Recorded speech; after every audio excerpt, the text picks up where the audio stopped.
Troubles.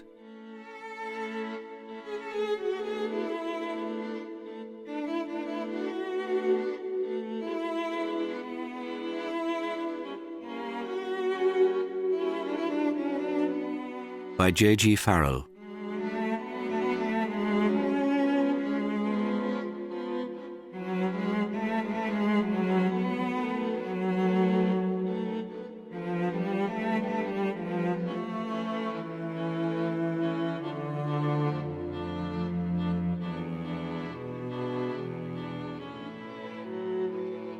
Read by Barrett.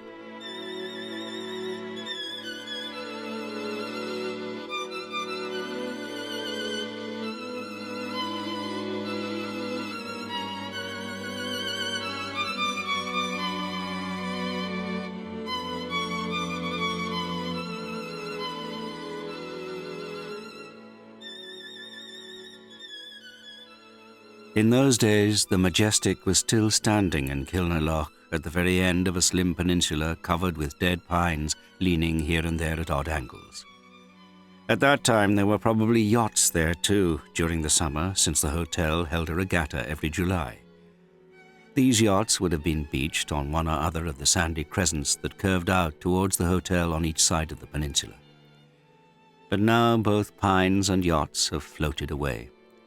As for the regatta, for some reason it was discontinued years ago, before the Spencers took over the management of the place.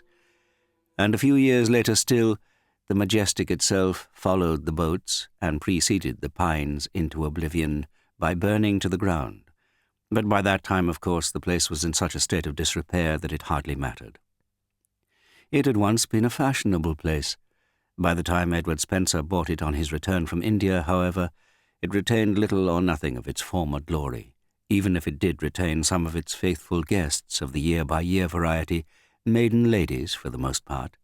The only explanation for their continued patronage, since under Edward's management the hotel went swiftly and decisively to the dogs, is that as the hotel declined in splendor, the maiden ladies became steadily more impoverished.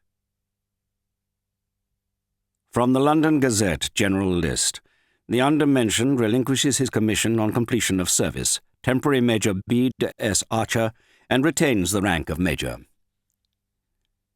In the summer of 1919, not long before the great Victory Parade marched up Whitehall, the Major left hospital and went to Ireland to claim his bride, Angela Spencer. At least he fancied that the claiming of her as a bride might come into it, but nothing definite had been settled. Home on leave in 1916, the Major had met Angela in Brighton, where she had been staying with relations.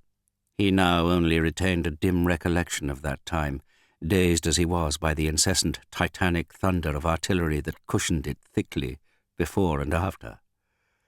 They had been somewhat hysterical, Angela perhaps feeling amid all the patriotism that she too should have something personal to lose, the Major that he should have at least one reason for surviving.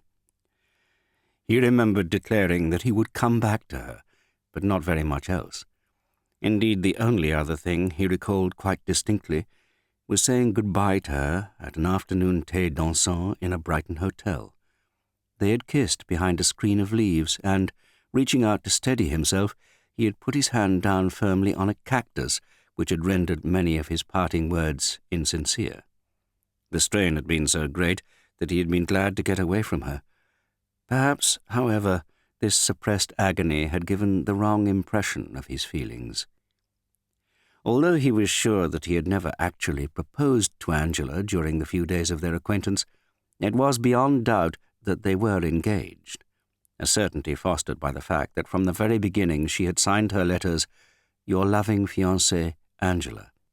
This had surprised him at first, but with the odor of death drifting into the dugout in which he scratched out his replies by the light of a candle, it would have been trivial and discourteous beyond words to split hairs about such purely social distinctions. Angela was no good at writing letters. She had certain ritual expressions such as, "Every day I miss you more and more," and "I am praying for your safe return, Brendan," which she used in every letter, combined with entirely factual descriptions of domestic matters, the buying of skirts for the twins in Switzers of Dublin, for example, or the installation of a do-more generator for electric light, the first of its kind in Ireland, and destined, they were sure, to restore the Majestic's reputation for luxury. Any personal comment, any emotion, was efficiently masked out by this method. The Major did not particularly mind. He was wary of sentiment, and had always had a relish for facts, of which these days his badly rattled memory was in short supply. In hospital he had been recovering from shell shock. So, on the whole, he was glad to learn the size and colour of the twins' new skirts, or the name, breed, age, and condition of health of Edward Spencer's many dogs. He also learned a great deal about Angela's friends and acquaintances in Kilnaloch. After he had been receiving a letter a week for a number of months, he acquired a remarkable skill for reading these letters and totting up the new facts.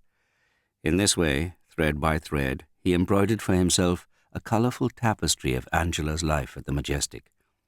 Soon he knew the place so well that when he went there at the beginning of July, he almost felt as if he were going home. And this was fortunate, because by this time, except for an elderly aunt in Bayswater, he had no family of his own to go to.